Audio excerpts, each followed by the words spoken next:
Today we will see allergic conjunctivitis part 2.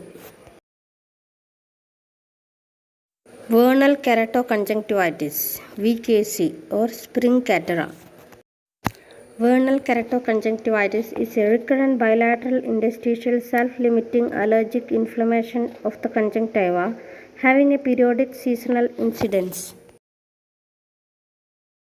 Etiopathogenesis of vernal keratoconjunctivitis. It has been considered as an atopic disorder, mainly type 1 IgE mediated hypersensitivity reaction to the pollen allergens.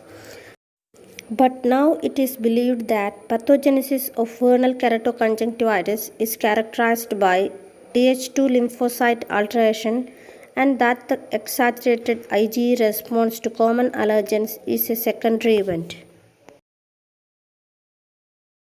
Predisposing factors 1. Age and sex. The age group affected is 4 to 20 years, more common in boys than girls. 2. Season. More common in summer, hence the name spring catarrh seems to be a misnomer. Recently, it's being labeled as warm weather conjunctivitis. 3. Climate. More prevalent in tropics, less in temperate zones, and almost non-existent in cold climate. Pathology 1. Conjunctival epithelium undergoes hyperplasia and sends downward projections into the subepithelial tissue. 2. Adenoid layer shows marked cellular infiltration by eosinophils, plasma cells, lymphocytes, and histiocytes. 3. Fibrous layer shows proliferation, which later on undergoes hyaline changes. 4. Conjunctival vessels also show proliferation, increased permeability, and vasodilatation.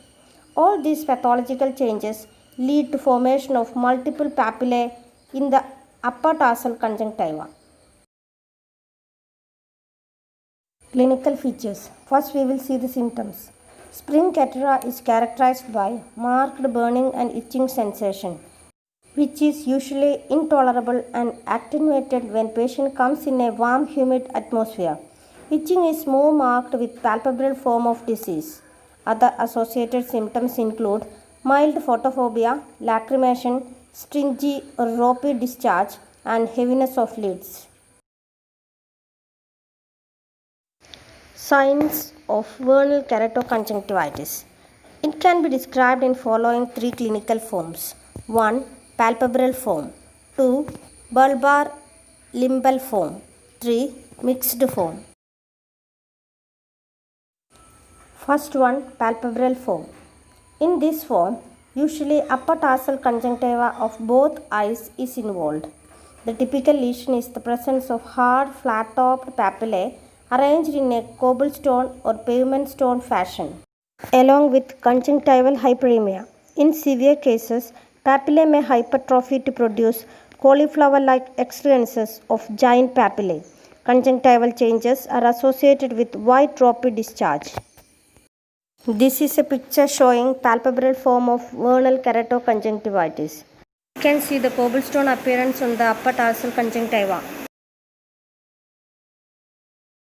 2. Bulbar limbal form. It is characterized by dusky red triangular congestion of bulbar conjunctiva in palpebral area, gelatinous thickened accumulation of tissue around the limbus, presence of discrete whitish raised dots along the limbus. It's called as Horner Trantas spots. These are two pictures of bulbar form of vernal keratoconjunctivitis. Picture A shows gelatinous membrane around limbus and picture B shows Trantas spots at limbus. 3. Mixed form. It shows combined features of both palpebral and bulbar forms.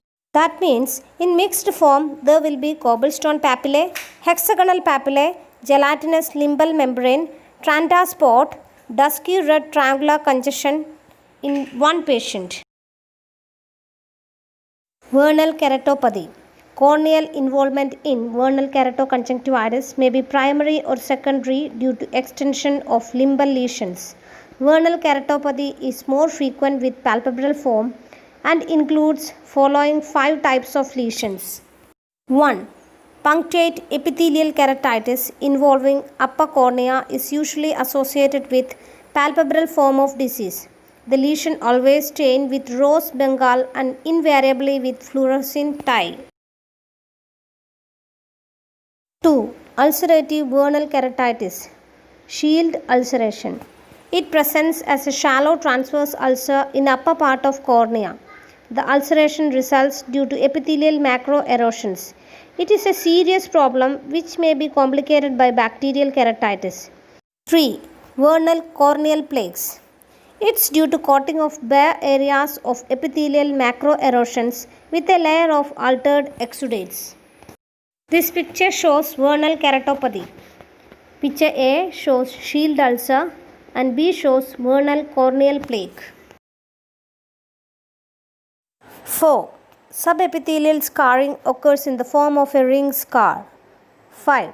Pseudogerotoxon can develop in recurrent limbal disease and is characterized by a classical Cupid's bow outline. Clinical course of disease is often self-limiting and usually burns out spontaneously after 5 to 10 years. Differential diagnosis. Palpebral form of vernal keratoconjunctivitis needs to be differentiated from trachoma with predominant papillary hypertrophy. General measures include dark goggles to prevent photophobia. Cold compresses and ice packs have soothing effects. Change of place from hot to cold area is recommended. Thank you for listening. See you in the next class. Take care. Bye bye.